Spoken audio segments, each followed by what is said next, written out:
우리 옆에 분들 뒤에 분들에게 인사하겠습니다. 새해 복 많이 받으십시오. 네, 새해 복 많이 받으십시오. 네, 주 이름으로 예배 오신 여러분 축복하고 환영합니다. 저는 이어서 오늘 이제 마태복음 16장을 좀 마무리하는 시간을 갖도록 하겠습니다. 마태복음 16장은 지난주에 제가 여러분들에게 말씀드린 대로 하나의 봉우리요 절정이라고 말씀을 드렸죠. 마태복음에는 몇 개의 봉우리가 있는데 그 중에 마태복음 16장은 하나의 좀 눈에 띄는 봉우리다 이렇게 볼 수 있습니다. 왜 그렇다고 말씀드렸죠? 바로 마태복음 16장 16절에서 18절까지 해서 등장하고 있었던 그 베드로의 너무나도 분명한 신앙 고백 때문입니다. 주는 그리스도시요 살아계신 하나님의 아들이십니다. 이보다 더 분명한 신앙 고백이 있을까 싶을 정도로 드디어 베드로와 제자들은 예수님이 조금 다르게 보이기 시작을 했고 그분이 우리를 구원하실 구약이 예고하고 있었던 바로 그 메시아다라고 하는 사실을 여기서 아주 분명하게 신앙 고백을 하고 있기 때문입니다. 그래서 이 고백으로부터 지금 우리가 믿고 있는 신조들이 이제 시작되어졌다고 무방할 정도로 이 마태복음 16장 16절에 등장하고 16장 16절 이하에서 등장하고 있는 이 신앙 고백은 굉장히 중요한 하나의 봉우리다라고 볼 수 있습니다. 이 신앙 고백을 반석으로 해서 기초로 해서 주님은 교회를 예고하셨죠. 그러면서 교회의 특징 세 가지를 지난주에 말씀을 드렸습니다. 첫 번째는 주님이 그 교회를 내 교회라고 말씀하셨다는 거예요. 그러니까 그 교회는 역사의 우연에 의하여서 생겨난 혹은 인간의 필요에 의해서 생겨난 단체가 교회가 아니라고 하는 겁니다.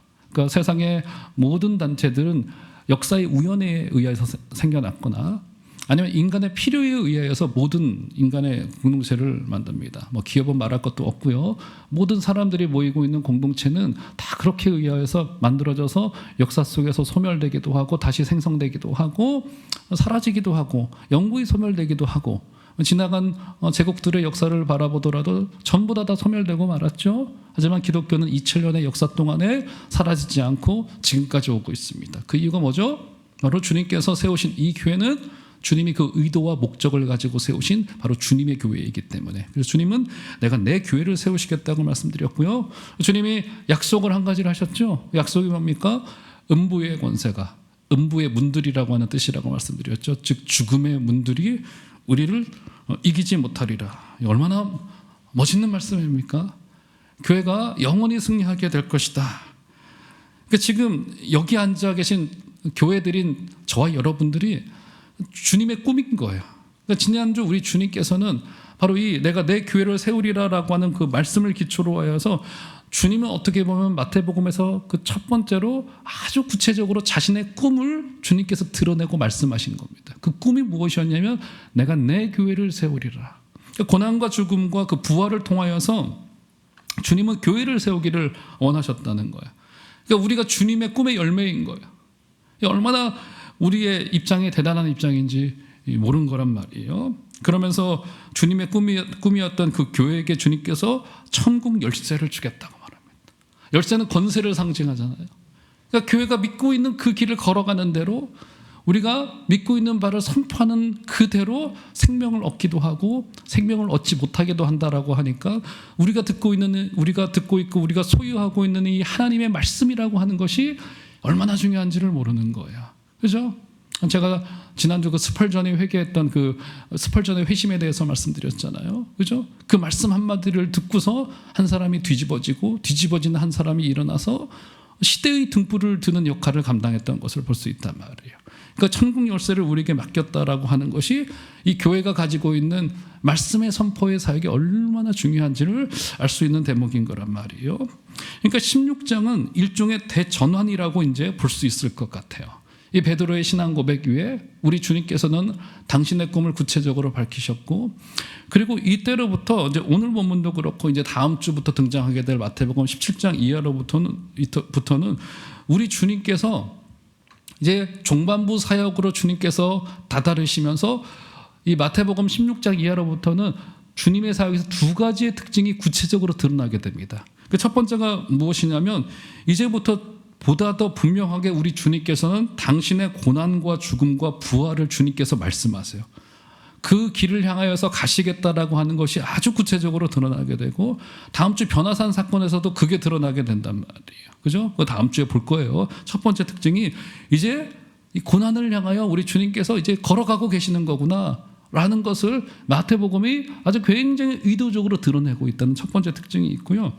두 번째 또 특징 중에 하나가 뭐냐면, 이제 그 과정 가운데 우리 주님께서는 이제 전반부 사역과 중반부 사역은 조금 더 이제 큰 청중을 향하는 사역이었다라고 한다면, 이제 이 중반부의 사역은 소수의 제자들을 모아놓고 그들에게 말씀하시는 사역이 주를 이루고 있어요. 그래서 마태복음 17장 이하로부터는 그렇게 청중 사역이 많지 않아요.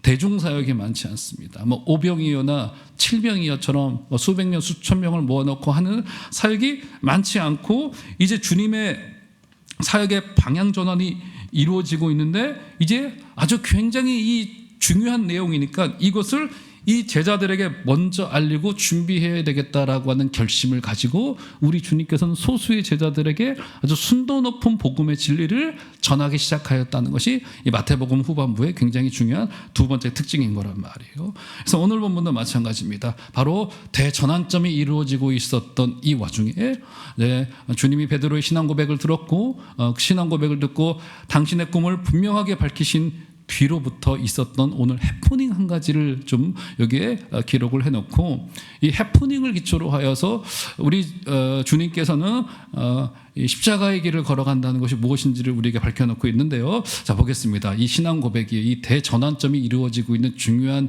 이 순간에 어떤 일이 벌어지는가를 볼까요? 자, 21절 보시면, 21절 제가 읽어드릴게요. 눈으로 따라오시겠어요? 이때로부터 예수 그리스도께서 자기가 예루살렘에 올라가 장로들과 대제사장들과 서기관들에게 많은 고난을 받고 죽임을 당하고 제3일에 살아나야 할 것을 제자들에게 비로소 나타내시니. 그러니까 주님께서 이 신앙 고백을 듣고 내가 내 교회를 세우겠다라고 하는 주님의 꿈과 비전을 밝히시고, 자, 21절 초두가 어떤 말로 시작되어지죠? 이때로부터 비로소 우리 주님께서는 아주 구체적으로 당신의 고난과 죽음과 부활을 말씀하기 시작하셨다라고 하는 거예요. 이때로부터라고 하는 이 표현은 마태복음 4장 17절에도 등장하고 있는데, 나중에 여러분들 한번 찾아보세요. 이 마태복음 4장에서의 전환은 세례 요한 중심의 사역에서 예수님 중심의 사역으로 변환되어지는 바로 그때로부터, 그러니까 이것은 굉장히 중요한 하나의 방향 전환이 이루어지기 시작했다는 것입니다. 그러니까 예수님의 공생의 사역은 이 베드로의 신앙 고백으로 한마디로 조금 더 분명하여진 것이고, 이제 그 방향을 전환하기 시작했다는 거예요. 방향 전환이 어디로요? 어디를 향하여서? 오늘 본문 21절에서 읽는 바대로 주님이 이제 아주 구체적으로 당신의 이 땅에 오신 목적을 밝히기 시작하신 거예요. 그게 뭡니까? 나는 이 땅에 고난을 받으러 왔고 죽으러 왔고, 그리고 죽음 뒤에 저 죽음의 권세를 이기고 부활을 위하여서 나는 이 땅에 왔다 이후로부터 자신의 죽음을 드러내놓고 지금 주님께서 가르치기 시작하셨다는 거예요. 내가 공생의 수많은 기적을 일으킨 이유와, 그죠, 많은 사람들을 때로는 먹이고 죽은 자를 일으키고 병자를 일으킨 그 이유가 어디에 있냐면, 내가 이제부터 예루살렘으로 올라가서 이제 본격적으로 죽음을 준비할 거야. 그러기 위해서 나는 많은 고난을 받아야 될 것이고, 많은 사람들에게 모욕을 당하고 난 뒤에 죽게 될 것이고 3일 만에 부활하게 될 것이다 라고 하는 것을 누구들에게만요? 제자들에게만 모아놓고 이제 비로소 주님의 이 중대한 이 땅에 오신 그 결심과 목적을 밝히기 시작하셨다는 거예요.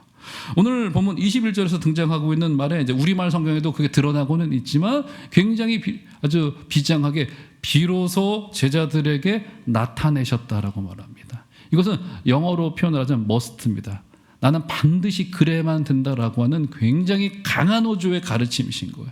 나는 이 목적을 가지고 왔다는 거예요. 영어로 must예요.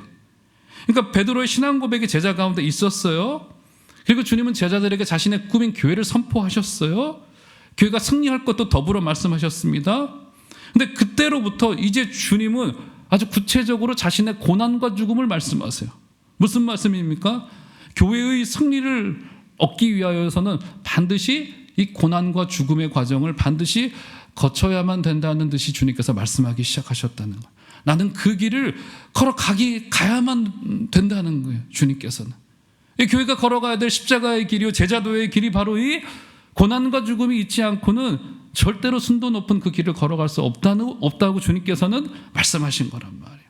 자, 그리고 다시 한번 한 가지 주목할 것이 21절 다시 보시면, 자, 보시면 굉장히 독특하고 재미있는 표현 한 가지가 있어요. 이때로부터 하시면서 마지막 부분 볼까요? 고난을 받고 죽임을 당하고 제3일에 살아나야 할 것을 제자들에게 비로소 어떻게 하셨대요? 나타내셨대요. 고난과 죽음과 부활을 가르치셨다고 말씀하시면 되잖아요. 근데 오늘 본문 21절을 보니까 나타내셨대요. 굉장히 좀 독특한 표현이에요. 학자들도 이 표현에, 이 동사에 주목을 했습니다. 자, 우리 주님께서 고난과 부활을 가르치신 것이 아니라 보여주셨다는 거예요. 나타내셨다는 거예요. 굉장히 심오한 내용이고요. 이것은 무엇이랄까요? 굉장히 기독교 진리의 성격을 규정하고 있는 매우 독특하고도 중요한 부분이에요. 주님은 자신의 고난과 죽음과 부활을 가르치신 것이 아니라 나타내셨대요. 여기 굉장히 중요한 두 가지 의미가 있을 겁니다. 첫 번째가 무엇이냐면, 나타냈다는 것은 과거에 가리어졌었다라고 하는 의미를 가지고 있는 거죠. 소위 복음서 중간중간에 등장하고 있는 메시아 은닉의 관점이에요. 그러니까 주님께서 이 땅에 오신 당신의 목적과 당신의 그 인성과 신성을 때로는 이렇게 가리셔요. 그죠? 가리십니다. 마태복음에서 주로 등장하고 있고 마가복음에 더 많이 등장합니다. 자기를 이렇게 가리세요. 아직 때가 되지 않고 무르익지 않았기 때문에 주님은 당신을 가리시고요. 마태복음 16장에도 등장합니다. 지난주에 살펴보진 않았지만 20절 한번 보시겠어요? 20절 보시면, 눈으로 보시면, 스크린에 없어요. 20절, 이에 제자들에게 경고하사 자기가 그리스도인 것을 아무에게도 이르지 말라. 이게 바로 메시아 은닉이에요. 자, 가려요. 이게 무슨 말입니까? 아니, 주님이 그리스도이신 것을 계속 전파하고 전도해야지 왜 주님은 전파하지 말라고 말씀하셨을까? 가리셔요. 그렇죠? 하나님의 때, 하나님의 뜻에 맞게 드러나게 될 하나님의 역사라고 하는 관점에서 바로 주님께서는 가려졌다가 복음이 수면 위로 올라오듯이 나타낸다는 겁니다. 예를 들어서 이런 거요. 우리 사복음서에 우리 오병이의 기적과 칠병이의 기적을 저 몇 달 전에 우리가 살폈었죠. 그죠? 우리 거기에 있었던, 들판에 있었던 사람들은, 수많은 군중들은 먹고 배불렀어요. 그 사람들은 먹고 기분이 좋아졌습니다. 근데 주님이 제자들을 모아놓고는 그 의미를 설명하십니다. 요한복음 6장에 보면은 오병이어의 기적과 칠병이어의 기적으로 수많은 사람들을 배부르게 주님께서 먹이신 그 의미가 뭐라고 말씀드렸어요? 요한복음 6장쯤에 주님께서는 선언하셨죠. 나는 생명의 떡이라.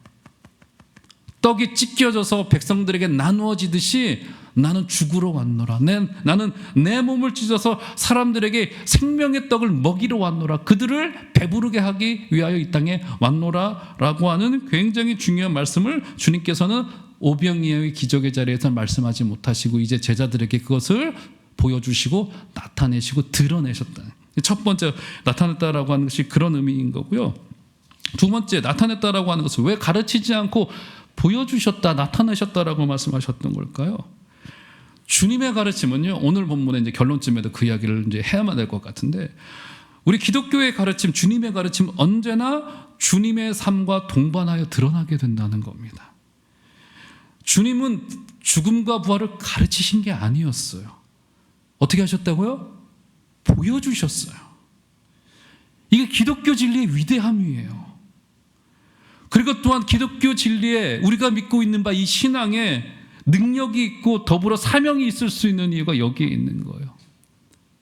우리의 신앙은요, 고백을 넘어서서 오늘 설교의 제목과도 같은데 삶으로 뿌리내려지게 될 수밖에 없다는 겁니다.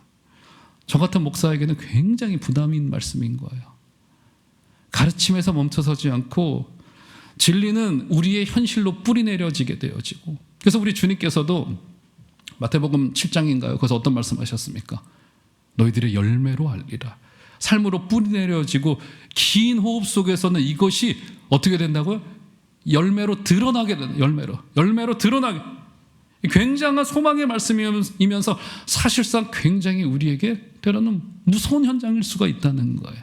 이게 주님께서 죽음과 고난과 부활을 나타내고 보여주셨다라고 하는 의미를 가지고 있단 말이에요. 자, 주님이 이렇게 이제 꾸민 자신의 교회를 선언하시고 이렇게 비장한 선언을 사실 하셨던 거예요. 자, 그런데 이 말을 듣고는 제자 중에 한 명이 반응을 합니다. 한번 볼까요? 자, 22절 보시면, 자, 22절, 16장 22절 한번 다 같이 한번 한 소리로 좀 읽어보도록 하겠습니다. 시작. 베드로가 예수를 붙들고 항변하여 이르되 주여 그리마옵소서, 일이 결코 죽게 미치지 아니하겠습니다. 이 베드로가 무척이나 당황했던 것 같아요. 그죠? 근데 당황을 넘어서서 아마도 주님의 이 말씀에 순간적으로 감정을 주체하지 못하고 주님을 붙들고, 다시 한번 22절 한번 보실까요? 자, 22절의 이 번역은요, 사실 우리말의 번역이 좀 약해요. 자, 22절의 이 번역을 양용이라고 하는 교수님이 번역을 이렇게 했습니다. 제가 그대로 인용을 해왔는데요, 굉장히 생생하게 번역을 해왔습니다. 베드로가 예수님을 끌고 가서 그분을 꾸짖기 시작하며 말하였다. 다시 말하면 주님께서 고난과 죽음과 부활을 말씀하시자 주님, 옥상으로 좀 따라오세요. 그리고는 옥상으로 끌고 가서 주님을 향하여서 손가락질을 하면서 무엇인가를 말하기 시작하였다라고 하는 굉장히 강한 어조의 표현인 겁니다. 지금부터 나는 도저히 못 참겠어. 나는 예수님에게 할 말을 좀 해야 되겠는데 지금 다른 제자들도 있고 안 되겠으니까 주님을 저 한 구석으로 실제로 끌고 가서 꾸짖으면서 말하기 시작하였다. 이게 항변하였다라고 하는 말은 꾸짖었다라고 하는 뜻을 가지고 있습니다. 끌고 가서 주님을 꾸짖기 시작하였다는 굉장히 강한 어조의 표현인데, 얼마나 강한 어조의 표현이냐면 이 꾸짖었다라고 하는 이 표현이 마태복음에서 두 군데 더 등장하는데 여기는 찾아봐야 되겠습니다. 자, 올려드릴게요. 마태복음 8장 26절 올려줘 보시면, 자, 한번 다 같이 한번 한 소리로 좀 읽겠습니다. 시작. 예수께서 이르시되 어찌하여 무서워하느냐, 믿음이 작은 자들아 하시고 곧 일어나사 바람과 바다를 어떻게 하셨대요? 지금 막 성나서 막 배를 집어삼키려고 하고 있는 저 성나 있는 저 창조 세계를 향하여서 창조자답게 우리 주님께서는 꾸짖으셨어요. 같은 표현입니다. 베드로가 주님을 꾸짖었다라고 하는 그 표현이 얼마나 강한 어조인지 알겠죠? 한 군데 더 볼까요? 다다음 주에 등장하고 있는 본문인데 마태복음 17장 본문도 좀 올려줘 보실까요? 17장 18절 한번 다 같이 좀 읽겠습니다. 시작. 예수께서 꾸짖으시니 귀신이 나가고 아이가 그때부터 나으니라. 예수께서 귀신을 어떻게 하셨다고요? 꾸짖으셨대요. 그죠? 예수님이 귀신을 꾸짖으실 때 그 꾸짖음이 오늘 베드로가 주님을 옥상으로 끌고 가서 꾸짖었다라고 하는 그 표현이에요. 그러니까 지금 얼마나 베드로가 감정을 주체하지 못하고 얼마나 지금, 그러니까 이것은 단순히 주님을 향하여서 항변 정도의 우리말의 어조가 아니라 굉장히 강한 표현을 가지고 주님을 향하여서 사실은 반대했다는 것을 우리가 알 수 있는 대목이에요. 또 한마디로는 이 베드로가 이 주님의 선언에 얼마나 충격을 받았는지를 알 수 있는 대목이에요. 근데 베드로는 지금 굉장한 충격을 받았어요. 방금 전까지 위대한 신앙 고백을 하였던 이 베드로가 그 고백을 기초로 주님께서는 당신의 교회를 세우시겠다고 할 정도로 엄청난 고백을 했던 이 베드로가 주님이 고난과 죽음과 부활을 말씀하시자 굉장히 충격을 받아요. 감정을 주체하지를 못해요. 베드로는 방금 전 하늘나라의 열쇠를 받았다고 생각했어요. 그의 신앙 고백 위에 주님이 음부의 권세가 이기지 못할 교회를 세우시겠다고 하자 한껏 고무가 됐던 것 같아요. 주님을 구석으로 잡아채서 끌고 가서 이렇게 말씀했던 것 같아요. 아니 선생님, 지금 무슨 말씀하시는 거예요, 선생님? 우리들이 당신 한 분만 바라보고 여기까지 왔는데 지금 마음 약한 소리 하시기예요? 이제 저 고지가 눈앞에 있는데 그렇게 하시깁니까? 그리고 베드로가 뭐래요? 주님, 결코 일은 이루어지지 않을 것. 베드로 입장이에요. 그죠? 아주 강한, 결코, 주님께서 아까 머스트라고 말한, 내가 반드시 고난을 받고 부활하게 될 것이다 라고 아주 강한 어조로 주님께서 말씀하셨다면 베드로가 그것에 반하여서 일이 결코 주님께 미치지 못하겠습니다. 우리는 여기서 당시 베드로의 가치관, 또 베드로로 대표되어졌던 유대 세계의 가치관과 시대 정신을 엿볼 수가 있는 거예요. 그러니까 베드로가 지금 이 말을 했던 것은 단순히 자기 영달이 지금 이루어지지 않는 것에 대한 서운함을 말하고 있는 것이 아니라 베드로와 당시에 유대인들을 사로잡고 있었던 그 시대를 주름잡고 있었던 시대 정신, 시대의 가치관이 어떠했는지가, 또 그 내용이 얼마나 강력했는지가 여기 드러나고 있는 거란 말이에요. 유대인들이 기대했던 메시아가 누굽니까? 한마디로 능력의 메시아였었어요. 우리를 위한 메시아였었어요. 우리가 그렇게 주님을 쫓아다니는 이유 중에 하나도 무엇입니까? 우리를 먹이는, 배부르게 할 수 있는 왕이라고 생각을 했어요. 그죠? 우리를 위한 왕이라고 생각을 했단 말이에요.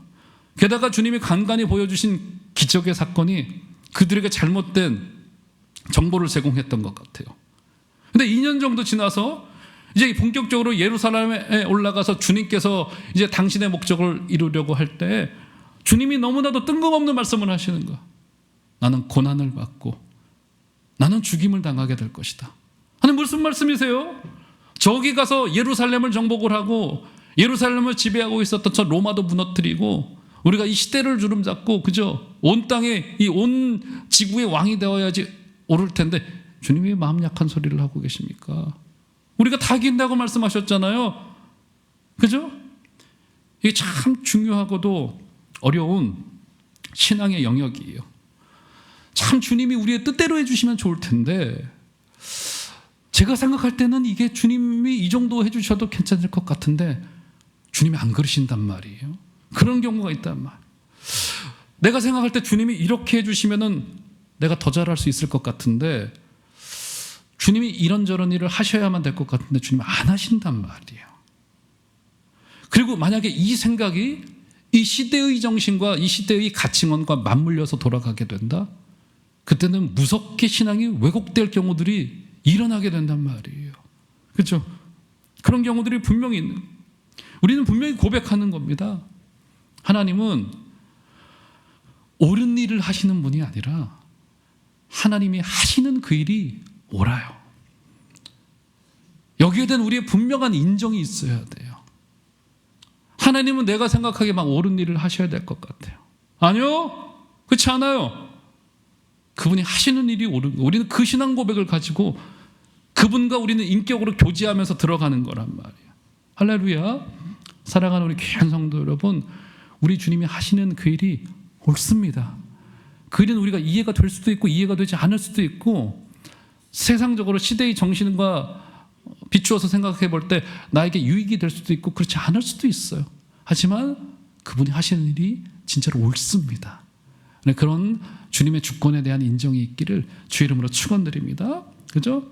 자, 이 베드로의 항변에 대하여서 우리 주님은 매우 단호하게 대처하십니다. 23절 한번 볼까요? 23절. 굉장히 민망합니다. 한번 23절로 나가서 한번 읽어보겠습니다. 시작. 예수께서 돌이키시며 베드로에게 이르시되 사탄아, 내 뒤로 물러가라. 너는 나를 넘어지게 하는 자로다. 내가 하나님의 일을 생각하지 아니하고 도리어 사람의 일을 생각하는다 하시고. 자, 베드로의 신앙 고백을 우리가 생각하면 주님의 이 대답은 너무나도 민망하기도 하고 놀라운 대답이신 거예요. 그러니까 지금 베드로의 이 시도에 대하여서 우리 주님이 얼마나 심각하게 생각하셨는지를 알 수 있는 대목이에요. 사탄아, 내 뒤로 물러가라. 베드로가 지금 사탄의 역할을 하고 있다는, 아니 방금 전까지 10분 정도 지났을까요? 베드로의 그 신앙 고백을 듣고는 우리 주님께서 당신의 꿈이 교회를 말씀하실 정도로 신앙 고백에 흡족하셨단 말이에요. 근데 이제 와서는 이제 주님께서는 어떻게 말씀하시냐면 사탄아, 내 뒤로 떠나가라. 너는 나의 걸림돌이다. 여기 나를 넘어지게 하는 자로다라는, 너는 나의 걸림돌이라고. 걸림돌. 방금 전까지 베드로의 신앙 고백을 뭐라고 불렀었습니까? 반석이라고 불렀어요. 베드로를 유비한다고도 볼 수 있을 것 같아요. 베드로가 방금 전에는 반석이었다라고 한다면 여기서는 지금 뭐가 되어지고 있는 거예요? 걸림돌이 되어지고 있는 거란 말이에요. 걸림돌이. 그러면서 주님께서는 뭐라고 말씀하세요? 사탄아, 마귀야, 떠나가라 라고 말씀하신다란 말이에요. 주님께서 복음서 속에서 사탄아 물러가라 라고 말씀하셨던 사례가 한 번 더 있었죠. 마태복음에서. 거기 어디 등장합니까 여러분? 기억나십니까? 마태복음 4장에 주님께서 광야에서 3가지 시험을 받으시면서 주님께서 사탄아 물러가라 라고 주님께서 말씀하셨죠. 자, 이 세 가지의 시험 중에 첫 번째 시험이 무엇이었습니까, 여러분?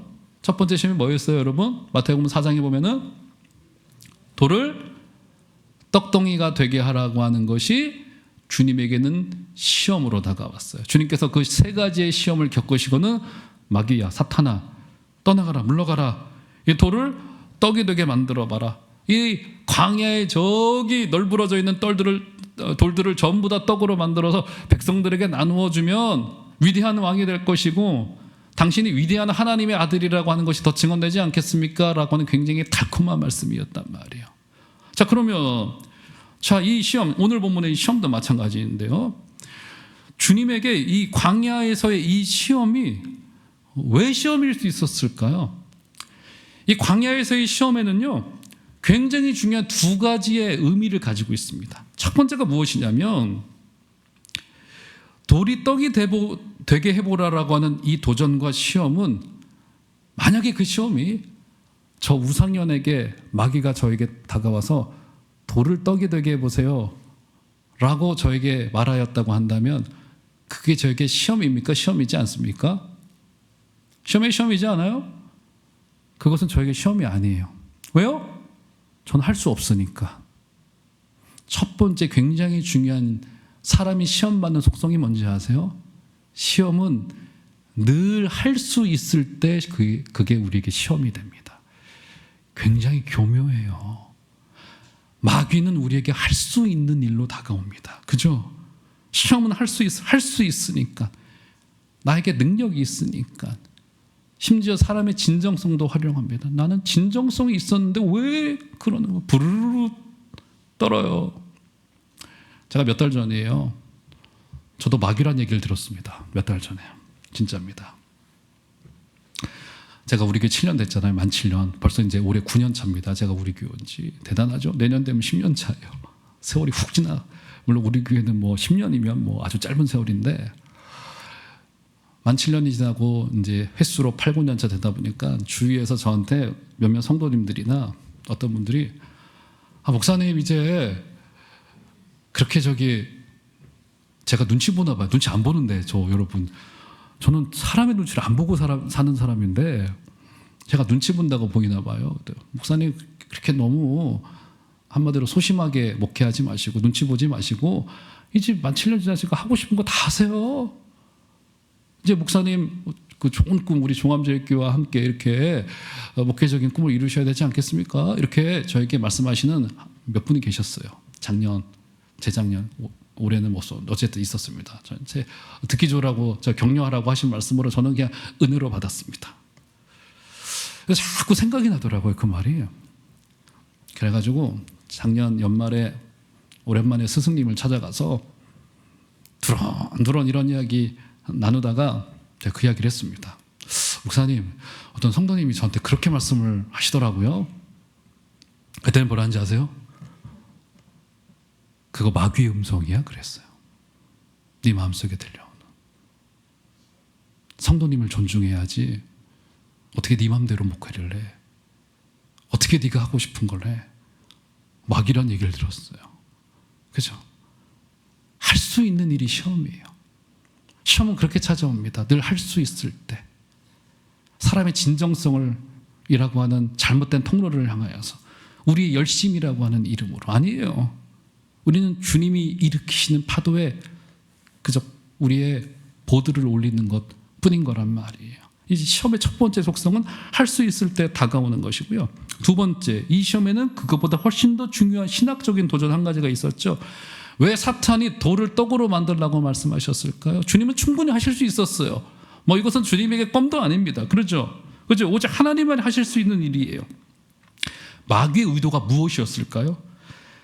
마귀는 예수님을 오직 하나님으로만 머물게 하고 예수님이 성육신 되어서 인간의 대표가 되어져서 고난을 받고 죽음을 당하고 부활하게 될 것이다라고 하는 그 과정을 하지 못하도록 만들고 싶었던 것. 이것이 마귀가 가장 두려워했던 거란 말이에요. 주님께서 고난과 죽음과 부활을 통하여 죄를 이기는 그 십자가의 과정을 겪지 않도록 당신은 하나님의 아들이시지 않습니까? 당신은 신입니다. 인간이 되실 필요가 없어요. 고난을 겪으실 필요가 없어요. 라고 하는 뜻이 이 시험에 담겨져 있었던 굉장히 중대한 그 첫 번째 의미인 거란 말이에요. 오늘 여기서도 그래서 베드로의 항변을 향하여서 이 신학적인 도전이 너무나도 중요했기 때문에 사탄아 내대로 물러가라 라고 말씀하셨던 거예요. 자, 이 베드로의 신앙 고백이 너무나도 무색해지고 말았던 겁니다. 완벽한 신앙 고백이었는데 말이죠. 신앙이라고 하는 것은 분명히 고백으로부터 시작이 되어집니다.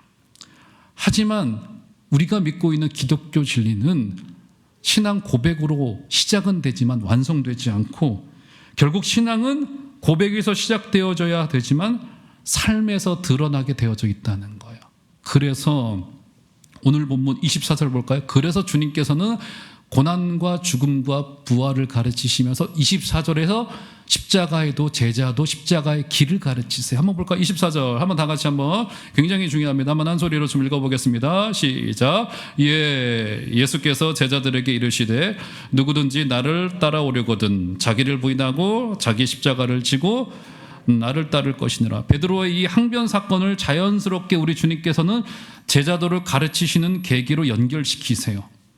기독교 신앙에서 십자가 사건과 더 나아가서 십자가를 지고 주님을 따라가는 이 제자도는 주님의 진리의 핵심 중의 핵심이에요. 베드로가 가졌던 오해, 그 시대의 유대인들이 가졌던 시대 정신에 대한 주님의 분명한 면박이었고 반박이었고, 기독교 진리는 바로 자기 십자가를 지고 그 길을 따라오는 것이다 라고 말한 겁니다. 신앙은 고백으로부터 시작되어지지만 바로 삶에서 주님을 따라가는 한 발자국 한 발자국으로 신앙은 완성된다라고 하는 겁니다. 삶으로 그 진의가 녹여지는 것까지가 우리의 신앙이에요. 신앙의 완성은 저 예배당 문턱을 넘어서야만 됩니다. 부족하지만 목사의 가르침은요, 강단에서 완성되지 않고요, 강단 아래 내려가서 가장 치열한 일상의 현장들에서 완성되어요. 특별히 가정에서의 모습으로 완성된다고들 합니다. 가정이라고 하는 가장 일상의 현장에서 십자가의 길을 걸어가고 있는가. 그래서 디도서에서 우리가 연초에 디도서 살폈잖아요. 디도서에서 기독교 공동체 리더의 자격은 믿는 자녀를 둔 자라야 할지니라고 하는 것은 굉장히 의미심장하다라고 하는 거예요. 우리의 가르침은, 우리의 기독교 진리는 고백에서부터 시작되어지고 고백이 우리의 울타리가 되어지지만 그것으로 완성되지 않고 어디로 완성된다고요? 우리의 삶으로 그 진의를 녹여내는 일로까지 저 예배당 문턱을 넘어서서 그 삶의 자리에서 우리는 십자가의 삶을 살도록 부름받고 있습니다. 어렵죠? 그죠? 삶으로 간다는 것이 어려워요. 그래서 오늘 본문 마지막 27절과 28절에서 그래서 어떤 소망의 말씀을 주고 있는 겁니까? 여기서 종말과 심판을 말씀하세요. 의외로, 그렇죠? 또 다른 가르침으로 확 전환해서 27절 보시겠어요? 27절. 인자가 아버지의 영광으로 그 천사들과 함께 오리니 그때 각 사람이 행한 대로 갚으리라. 어떤 말씀 주고 있는 겁니까? 종말과 심판이라고 하는 것으로 이야기를 훅 전환시켜. 왜 우리가 소망이 되는 겁니까? 알고 계시다는 거예요. 보고 계시다는 거예요. 무엇을요? 우리 성도의 길을 우리 주님께서 알고 보고 계시다는 거예요. 이게 소망이 된, 주님께서 갚으실 날이 반드시 오게 될 것이다. 두려워하지 마, 걱정하지 마, 염려하지 마. 고난과 죽음의 길일지라도 내가 알고 있어 라고 하는 것을 우리에게 말씀하여 주신 거예요. 사랑하는 귀한 종암제일교회 귀한 성도 여러분, 이번 한 주간을 걸어가는 동안에도 그 십자가의 길을 걸어가 주시고 오직 고난의 길, 죽음의 길, 그리고 부활의 영광의 길을 우리에게 예비하셨다는 것을 기억하시고 그 은혜의 길을 걸어가게 되시는 참된 제자들 다 되어 주시기를 주의 이름으로 축원드립니다.